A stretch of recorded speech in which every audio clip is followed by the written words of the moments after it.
Firing ಮಾಡಿದವ್ರು ಯಾರು, ಹಲ್ಲೆ ಮಾಡ್ಲಿಕ್ಕೆ ಹೋದವ್ರು ಯಾರು, ಅಧಿಕಾರ ದುರ್ಬಳಕೆ ಮಾಡಿದವ್ರು ಯಾರು, ಎಲ್ಲ ಕಾಂಗ್ರೆಸ್ನವರೇ. ಸೊ ಇವತ್ತು ಅಧಿಕಾರ ದುರ್ಬಳಕೆಯನ್ನು ಮಾಡಿ ನಿಮ್ಮ ಮನೆಗೆ ನುಗ್ತಾ ಇದ್ದಾರೆ. ಆ ಮನೆಗೆ ನುಗ್ಗಿ ಮನೆ ಮೇಲೆ ಫೈರಿಂಗ್ ಮಾಡಿರುವಂತದ್ದು ಈ ಕಾಂಗ್ರೆಸ್ನವರೇ. ಹಾಗಾಗಿ ತಪ್ಪಿರೋದು ಸಂಪೂರ್ಣವಾಗಿ ಈ ಕಾಂಗ್ರೆಸ್ಸಿನ ನಾಯಕರು ಮತ್ತು ಶಾಸಕರ ಮೇಲೆ ಮತ್ತು ಅಧಿಕಾರಿಗಳು ಲೋಪ ಎದ್ದು ಕಾಣ್ತಿರುವಂತದ್ದಿದೆ. ಇವಾಗ ತನಿಖೆಯನ್ನ ಮಾಡ್ತಿದ್ದಾರೆ. ತನಿಖೆ ಮಾಡಲಿ. ಇವತ್ತು ತನಿಖೆ ಮಾಡಲಿಕ್ಕೆ ನಮ್ಮ ಅಭ್ಯಂತರ ಏನಿಲ್ಲ. ತನಿಖೆಯನ್ನ ಜುಡಿಷಿಯಲ್ ಎನ್ಕ್ವೈರಿನೇ ಮಾಡಿ ಅಂತ ನಾವು ಕೇಳ್ಕೊಂಡಿದ್ದೀವಿ. ಇದು ಯಾವುದು ಮುಚ್ಚಾಕೋದು ಬೇಡ, ಜುಡಿಷಿಯಲ್ ಎನ್ಕ್ವೈರಿ ಆಗ್ಲಿ ಅಂತ ನಮ್ಮ ಒತ್ತಾಯ ಆಗಿದೆ. ಇವ್ರದೇ ಆದ ರೀತಿಯಲ್ಲಿ ತನಿಖೆಯನ್ನ ಮಾಡಿಸ್ಲಿಕ್ಕೆ ಕೊಟ್ಟಿರುವಂತದ್ದು. ಅವರು ಮನೆ ಮುಂದೆ ಬಂದ್ರು, ಬುಲೆಟ್ ಫೈರ್ ಮಾಡಿದ್ರು, ನಾವು ಅದಕ್ಕೆ ಲಾಂಗ್ ಇಟ್ಕೊಂಡ್ ಬಂದ್ವಿ, ಖಾರದ ಪುಡಿ ಎರಚಿದ್ವಿ, ಇದು ಸಮರ್ಥನೆ ಮಾಡ್ಕೊಳ್ಳೋದು ಸರಿನಾ ಅಂತ. ಈಗ ನಾನು ಯಾವುದು ಸಮರ್ಥನೆ ಮಾಡ್ಲಿಕ್ಕೆ ಹೋಗಿಲ್ಲ. ಈಗ ವಿಚಾರ ಅಲ್ಲಿ ತನಿಖೆಯನ್ನು ತನಿಖೆ ಮಾಡಿದಾಗ ಮಾತ್ರ ನಾವು ಸ್ಪಷ್ಟವಾಗಿ ಇಲ್ಲಿ ನಮಗೆ ಕಂಡು ಬಂದಿದ್ದು ಬಹಳ ಸ್ಪಷ್ಟವಾಗಿ ಮನೆ ನುಗ್ಗಿ ದಾಳಿಯನ್ನ ಮಾಡ್ಲಿಕ್ಕೆ ಹೊರಟವ್ರು ಯಾರು? Bharat Reddy and the supporters. ಏನ್ ಓಪನ್ ಆಗಿ ಫೈರ್ ಮಾಡಿಕೊಂಡು ಅವ್ರ ಮನೆಗೆ ನುಗ್ಗಿ ಹೊಡಿಲಿಕ್ಕೆ ಅವರ ಜೀವಕ್ಕೆ ಅಪಾಯ ಇತ್ತು. ಅವ್ರ ಜೀವನ ತಗೊಳ್ಳಿಕ್ಕೆ ಹೊರಟಿದ್ದಂತವ್ರು ಈ ಕಾಂಗ್ರೆಸ್ನ ಕಾರ್ಯಕರ್ತರು. ಹಾಗಾಗಿ ಇವತ್ತು ಕಣ್ಣಿನ ಮುಂದೆ ಇವತ್ತು ಅವ್ರ ಮನೆಗೆ ಟ್ರೆಸ್ ಪಾಸಿಂಗ್ ಮಾಡ್ತಿರೋರು ಯಾರು? ಯಾರ ಆವರಣಕ್ಕೆ ಹೋಗಿದ್ದಾರೆ? ಯಾರ ಮನೆ ಒಳಗಡೆ ನುಗ್ಗಿದ್ದಾರೆ? ಇವ್ರು ಅವ್ರ ಭರತ್ ರೆಡ್ಡಿ ಮನೆ ಹತ್ರ ಹೋಗಿದಾರ ಅಥವಾ ಅವ್ರು ಬೇರೆ ಇನ್ನೊಂದು ಸ್ಥಳಕ್ಕೆ ಹೋಗಿದಾರ?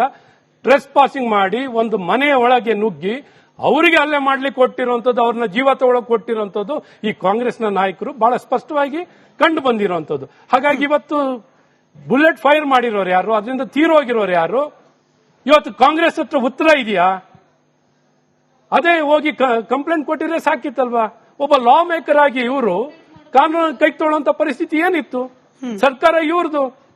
ಬಟ್ ಆನೆಸ್ಟ್ಲಿ ಹೇಳಿ, ಒಬ್ಬ ಸಭ್ಯ ರಾಜಕಾರಣಿ ಅಂತ ಹೆಸರು ಪಡೆದಿರುವ ಅಶ್ವಥ್ ನಾರಾಯಣ್ ಅವರಿಗೆ ಬಳ್ಳಾರಿಯ ಒಟ್ಟಾರೆ ಪಕ್ಷಾತೀತವಾಗಿ ಬಳ್ಳಾರಿಯ ಒಟ್ಟಾರೆ ರಾಜಕೀಯ ವ್ಯವಸ್ಥೆಯಲ್ಲಿ ಒಂದು ಬದಲಾವಣೆ ಬರಬೇಕು. ಈ ಪುಡಿ ರೌಡಿಗಳು, ಅವರ ಬ್ಯಾಕ್ ಎಂಡ್ ಅಲ್ಲಿ ವರ್ಕ್ ಮಾಡ್ತಾ ಇರುವ ರಾಜಕಾರಣಿಗಳು, ಇವ್ರನ್ನೆಲ್ಲರನ್ನೂ ನೆಲ ಸಮೇತವಾಗಿ ಅಥವಾ ಬೇರ್ ಸಮೇತವಾಗಿ ಬಳ್ಳಾರಿಯಿಂದ ಕ್ಲೀನ್ ಮಾಡೋ ಅನಿವಾರ್ಯತೆ ಇದೆ ಅಂತ ಅನ್ನಿಸ್ತಾ ಇಲ್ವಾ ಸರ್?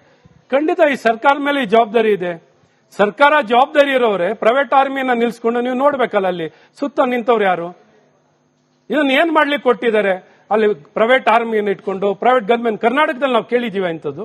ಈ ರೀತಿ ಪ್ರೈವೇಟ್ ಆರ್ಮಿಯನ್ನ ಇಟ್ಕೊಂಡು ಒಬ್ಬ ಸರ್ಕಾರದಲ್ಲಿದ್ದಾಗ ತನಗೆ ಏನಾದ್ರು ರಕ್ಷಣೆ ಕೊರತೆ ಇದ್ರೆ ಒಬ್ಬ ಶಾಸಕನಾಗಿದ್ದವನಿಗೆ ಎಷ್ಟು ಬೇಕಾದ್ರೂ ಕೇಳ್ಬೋದು ಸಿಬ್ಬಂದಿಗಳನ್ನ. ಅವ್ರು ಕೇಳಿ ಸರ್ಕಾರದಿಂದ ಅಧಿಕೃತವಾಗಿ ಪಡಿಬಹುದಿತ್ತು. ಈ ರೀತಿ ಪ್ರೈವೇಟ್ ಆರ್ಮಿಯ ಅವಶ್ಯಕತೆ ಇದೆಯಾ? ಯಾವ ರೀತಿ ಇದೆ ಇದು? ಈ ರೀತಿ ಇವತ್ತು ಸರ್ಕಾರ ಇರೋದು ಯಾರ್ದು? ಜವಾಬ್ದಾರಿ ಇರೋದು ಯಾರ ಮೇಲೆ? ಇವತ್ತು ಪಾದಯಾತ್ರೆ ಮಾಡಿದವರು ಯಾರು? ಸಿದ್ದರಾಮಯ್ಯನವರು. ಇದೇ ಕಾಂಗ್ರೆಸ್ನವರು ಪಾದಯಾತ್ರೆ ಯಾತಕ್ಕೆ ಮಾಡಿದ್ರು? ಯಾವ ಉದ್ದೇಶಕ್ಕೆ ಮಾಡಿದ್ರು? ಹಾಗಾಗಿ ಉದ್ದೇಶ ಈಡೇರಿದೆಯಾ? ಇವರು ಅಧಿಕಾರಕ್ಕೆ ಬಂದಾಗ ಇವರ ಬಾಲ ಇವರೇನು ಹೊರತುಪಡಿಸಿಲ್ಲ. ಇವರು ಈ ರೀತಿ ಅಧಿಕಾರ ದುರ್ಬಳಕೆಯನ್ನು ಮಾಡ್ತಿರೋದು ಬಹಳ ಸ್ಪಷ್ಟವಾಗಿ ವ್ಯಕ್ತಪಡಿಸಿದೆ. ಕಾನೂನಾತ್ಮಕವಾಗಿ ಎಲ್ಲಾ ಸಮಸ್ಯೆಗಳನ್ನ ಎದುರಿಸಿ ಕಾನೂನಲ್ಲಿ ಎದುರಿಸ್ತಿರೋರು ಜನಾರ್ದನ್ ರೆಡ್ಡಿ ಅವರು. ಮನೆ ಸುಟ್ಟಾಕ್ತೀನಿ ಬಳ್ಳಾರಿ ಭಸ್ಮ ಮಾಡ್ತೀನಿ, ಮನೆ ಸುಟ್ಟಾಕ್ತೀನಿ ಅಂತ ಮಾತನಾಡಿದ ಶಾಸಕ ನಾರಾ ಭರತ್ ರೆಡ್ಡಿ ಅವ್ರ ಮೇಲೆ ದ್ವೇಷ ಭಾಷಣ ಕಾಯ್ದೆಯಲ್ಲಿ ಕೇಸ್ ಹಾಕಬೇಕು ಅಂತಿದ್ದೀರಿ, ವಿರೋಧ ಪಕ್ಷದ ಬಹುತೇಕರ ಮಾತು. ಬಟ್ ಆ ಮಸೂದೆ ಬರ್ಲಿಕ್ಕೇನೆ ನಿಮ್ ವಿರೋಧ ಇದೆಯಲ್ಲ, ಭಯ ಯಾಕೆ? ಮಸೂದೆ ನೋಡಿ, ಮಸೂದೆಗೆ ಈಗ ಆಲ್ರೆಡಿ ಇವತ್ತು ಬಿಎನ್ಎಸ್ಎಸ್ ಕಾನೂನಲ್ಲೇ ಎಲ್ಲ ಈ ರೀತಿ ಕೇಸನ್ನ ದಾಖಲು ಮಾಡ್ಲಿಕ್ಕೆ ಅವಕಾಶ ಇದೆ. ಈಗ ಅವಕಾಶ ಇಲ್ವಾ? ಅವಕಾಶ ಇದೆ. ಆದ್ರೆ ಅವಕಾಶ ಇದ್ರೂ ಆ ಕಾನೂನು ಯಾಕೆ ಬಳಕೆ ಮಾಡ್ತಿಲ್ಲ? ಸೊ ಯಾವ ಕಾನೂನಲ್ಲಿ ಇಲ್ಲ ಅಂದಾಗ ನೀವು ಕಾನೂನು ತನ್ನಿ. ಹೊಸದಾಗಿ ಕಾನೂನು ತರಕ್ಕೆ, ದ್ವೇಷ ಭಾಷಣ ಮಾಡಲಿಕ್ಕೆ ಕಾನೂನಲ್ಲಿ ಈಗಿನ ಅವಕಾಶ ಇಲ್ಲ, ಪ್ರೊವಿಷನ್ ಇಲ್ಲ ಅಂದ್ರೆ ಖಂಡಿತ ಎಸ್, ಇವ್ರ ತರ ಸರಿ ಇದೆಯಪ್ಪ, ಇವ್ರು ಬಹಳ ಚಿಂತಕರು, ಕಾನೂನ ಗೌರವಿಸೋರು, ಕಾಂಗ್ರೆಸ್ನವರು ಅಂದ್ರೆ ಕಾಂಗ್ರೆಸ್ನವರು ಅಂದ್ರೆ ಕಾನೂನು ಅಂತ ಹೇಳ್ಬೋದಿತ್ತು. ಆದ್ರೆ ಇವರು ಯಾವುದೇ ರೀತಿ ಇಲ್ಲಿ ಕಾನೂನನ್ನ ಗೌರವಿಸುವಂತ ಕೆಲಸ ಎಳ್ಳಷ್ಟು ಇದುವರೆಗೂ ಇವರು 2.5 ವರ್ಷ ಆಗಿದೆ ಅಧಿಕಾರಕ್ಕೆ ಬಂದು. ಏನಾರ ಬಾಂಬ್ ಹಾಕೋನು, ಕುಕ್ಕರ್ ಬಾಂಬ್ ಇರೋನ್ನ ನನ್ನ ಬ್ರದರ್ ಅಂತಾರೆ. ರಾಮೇಶ್ವರಂನಲ್ಲಿ ಬಾಂಬ್ ಬ್ಲಾಸ್ಟ್ ಮಾಡಿದವ್ರನ್ನ ಅವ್ರ ವ್ಯಾಪಾರದ ವ್ಯತ್ಯಾಸ ಅಂತ ಹೇಳಿದ್ರು. ತನಿಖೆ ಮಾಡೋ ಮುಂಚೆನೆ ಯಾರು ಸರ್ಕಾರದಲ್ಲಿದ್ದವರು,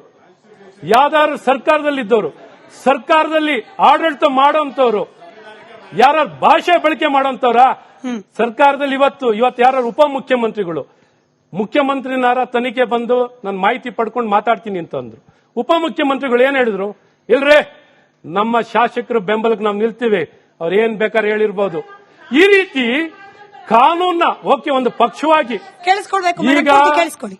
ಯಾರು ಕಾರ್ಯಕರ್ತರು ಯಾರ ಕಾಂಗ್ರೆಸ್ ಪಕ್ಷದ ನಾಯಕರು ಮಾತಾಡಿದ್ರು ಓಕೆ, ಆದ್ರೆ ಒಬ್ರು ಸರ್ಕಾರದಲ್ಲಿರೋರು, ಸರ್ಕಾರ ನಡೆಸೋರು ಇವತ್ತು ಪಕ್ಷಕ್ಕೆ ಸೇರಿರೋದಲ್ಲ, ಸರ್ಕಾರ ಎಲ್ಲರಿಗೂ ಎಲ್ಲ ಪಕ್ಷಕ್ಕೂ ಸೇರಿರೋದು ಸರ್ಕಾರ. ಸರ್ಕಾರದಲ್ಲಿದ್ದು ಇಂಥ ಅಧಿಕಾರ ದುರ್ಬಳಕೆ ಯಾವ ರೀತಿ ಕಾನೂನ ಗೌರವಿಸ್ತಿದ್ದಾರೆ, ಈ ರೀತಿ ಕಾನೂನಲ್ಲಿ ಅವಕಾಶ ಇದೆ. ಮೊದಲು ಇವ್ರಿಗೇನಾರ ಈ ಸರ್ಕಾರ ಬದುಕಿದೆ ಅಂತ ಎಲ್ಲಾ ವಿಚಾರಕ್ಕೂ ನೀವೇನಾರು ಕೇಳಿ ಗೃಹ ಸಚಿವರನ್ನ, ಏನಾರ ನನ್ಗೆ ಗೊತ್ತಿಲ್ಲ ಮಾಹಿತಿ ಪಡ್ಕೋತೀನಿ, ನೋಡ್ತೀನಿ, ಮಾಡ್ತೀನಿ. ಈ ರೀತಿ ಒಬ್ರು ಗೃಹ ಸಚಿವರು ಮಾತಾಡುವಂಥದ್ದು. ಎಷ್ಟು ಘಟನೆ ನಡೆದಿದೆ, 1, 2, 10 ಘಟನೆಗಳು ನಡೆದಿದೆ. ಪ್ರತಿಯೊಂದು ಘಟನೆನಲ್ಲೂ ಇದೇ ಉತ್ತರ. ಬಾಂಗ್ಲಾದೇಶಿಯರು ಇವತ್ತು ಕರ್ನಾಟಕದಲ್ಲಿ 25 ಲಕ್ಷಕ್ಕಿಂತ ಹೆಚ್ಚು ಜನ ಬಾಂಗ್ಲಾದೇಶಿಯವರು ಇದ್ದಾರೆ. ಇಲ್ಲ ಅಂತ ಹೇಳಿದ್ರ ಇವತ್ತು ಬಾಂಗ್ಲಾದೇಶದ ಬಗ್ಗೆ ರಿಪಬ್ಲಿಕ್ ಕನ್ನಡ ರಿಯಾಲಿಟಿ ಚೆಕ್ ಮಾಡಿದೆ. ಪ್ರಶ್ನೆ ಬರುತ್ತೆ, ಉತ್ತರ ಕೊಡ್ಲಿಕ್ಕೆ ನೀವು ರೆಡಿ ಇರಬೇಕು. ಈಗ ಸದ್ಯಕ್ಕೆ ಕೇಳಿಸ್ಕೊಳ್ಳಿ.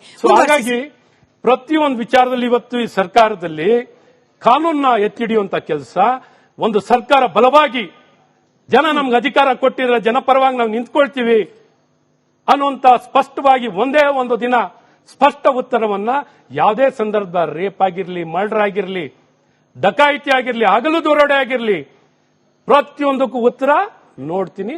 ಆ ಡಕಾಯಿತರು, ಬಾಂಬ್ ಹಾಕೋರು ಬರ್ಲಿ, ಟೆರರಿಸ್ಟ್ ಬರ್ಲಿ, ಆತಂಕವಾದಿಗಳು ಬರ್ಲಿ, ನಮ್ಮ ಸೋದರರು ಪಾಕಿಸ್ತಾನ್ ಜಿಂದಾಬಾದ್ ಅಂತ ಹೇಳಿ, ಇವ್ರ ಹತ್ರ ಉತ್ತರ ಇಲ್ಲ. ಪಾಕಿಸ್ತಾನ್ ಜಿಂದಾಬಾದ್ ಅಂದ್ರೂ ಉತ್ತರ ಇಲ್ಲ. ಸೊ ಈ ರೀತಿ ಅಸಹಾಯಕವಾಗಿ ಪಾಪ ಇವ್ರಿಗೆ ನಾನು ನಿಜಕ್ಕೂ ಸಹಾನುಭೂತಿಯನ್ನು ವ್ಯಕ್ತಪಡ್ತೀನಿ. ಪಾಪ ಇವ್ರ ನಾಯಕರುಗಳಿಗೆ, ಸರ್ಕಾರದಲ್ಲಿರೋರಿಗೆ ಇವತ್ತು ಜವಾಬ್ದಾರಿಯುತವಾಗಿ ನಡ್ಕೊಳ್ಳಕ್ಕೆ, ಇವ್ರಿಗೆ ಗೌರವ ತರೋ ರೀತಿಯಲ್ಲಿ, ಒಂದು ಪಕ್ಷಕ್ಕೆ ಗೌರವ ತರೋ ರೀತಿಯಲ್ಲಿ ಯಾವ ಸಂದರ್ಭದಲ್ಲಿ ನಡ್ಕೊಂಡು ಅಸಹಾಯಕವಾಗಿ ನೀವೇನ್ ಮಾಡಿದ್ರಿ, ಅವ್ರೇನ್ ಮಾಡಿದ್ರಿ, ನಾವೇನ್ ಮಾಡ್ತೀವಿ ಸರ್ಕಾರದಲ್ಲಿ ಇದ್ದು ಅನ್ನುವಂಥ ಸ್ಪಷ್ಟ ಸಂದೇಶವನ್ನ ಕೊಡೋದಕ್ಕೆ ಸಂಪೂರ್ಣವಾಗಿ ಅಸಹಾಯಕರಾಗಿರೋದು ಈ ಕಾಂಗ್ರೆಸ್ ಸರ್ಕಾರ. ಸರಿ, ನಾನು ಬಳ್ಳಾರಿ ವಿಚಾರದಿಂದ ದ್ವೇಷ ಭಾಷಣ ಮಸೂದೆ ಬಗ್ಗೆನೇ ಮತ್ತಷ್ಟು ಪ್ರಶ್ನೆ ಕೇಳಲಿಕ್ಕೆ ಮುಂಚೆ ಬಳ್ಳಾರಿ ಘಟನೆ ಬಗ್ಗೆ ಯಾರಿಗಾದ್ರೂ ಪ್ರಶ್ನೆಗಳಿದ್ರೆ. ಜನಾರ್ದನ್ ರೆಡ್ಡಿ ಬಳ್ಳಾರಿಯಲ್ಲಿ ಇಲ್ದಿರೋವಾಗ ತುಂಬಾ ಶಾಂತವಾಗಿತ್ತು. ಆ ಮನುಷ್ಯ ಯಾವಾಗ ಬಳ್ಳಾರಿ ಕಾಲಿಕ್ಕದ್ನೋ ಅಲ್ಲಿ ಅಶಾಂತಿ ಉಂಟು ಮಾಡಿದ್ರು.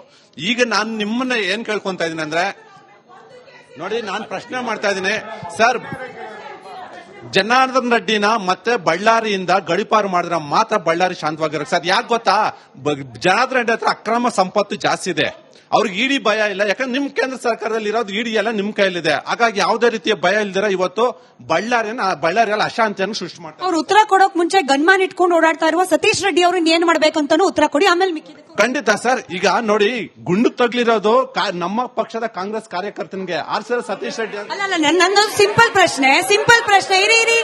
ಇರಿ, ತಾಳ್ಮೆ.